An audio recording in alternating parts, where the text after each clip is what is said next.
ఈరోజు అయితే మీకు ఒకటి చూపిపోతున్నాను. అంటే బీరకాయ చెట్టు ఒకటి మీకు అందరికీ సర్ప్రైజ్. చూసారా, ఎప్పుడు అందరికీ ఇలా వచ్చి పండిపోతాయి కదా, అలా కాకుండా నేనైతే ఈసారి చాలా ఎండిపోయిన ఇవి ఉంటాయి కదా కిచెన్ వేస్ట్, అవన్నీ వేసి కంపోస్ట్లో తయారు చేశాను. ముందు వరకు ఇలా పండిపోయేవి, తర్వాత చూడండి నేను ఆ కంపోస్ట్ అన్నీ వేసిన తర్వాత చూడండి ఎంత బాగా లేచిందో బీరకాయ. చూడండి ఎంత పెద్దదో, ఇంత ఉంది చూడండి ఫ్రెండ్స్, చాలా పెద్దది. ఫస్ట్ టైం బీరకాయ కాయడం నాకైతే. మనకు తెలిసిందే కదా ఇది ఆ గోంగూర. చూడండి గోవా ట్రీ అసలు ఎక్కడ ఉందో అక్కడ కనిపించట్లేదు కదా మీకు.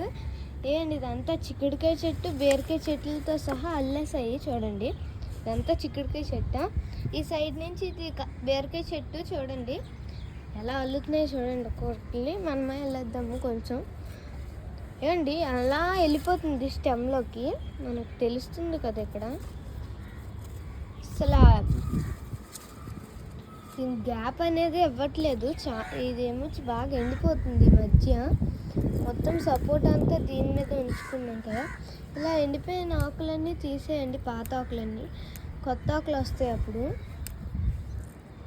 అలా ఉంచేస్తే మళ్ళీ కొత్త ఆకులు వస్తాయి. ఈ బీరకాయ చెట్ల వల్ల దీనికి బలం తగ్గిపోతుంది. నేను తీసేద్దాం ఆగండి. ఇది తీసి దానికి ఎక్కిద్దాం తర్వాత. కింద అంతా బాగానే ఉంది, కింద అంతా అయితే అంతా బీరకాయ చెట్టే. నేను లాస్ట్ టైం అయితే పాలకూర వేసాను.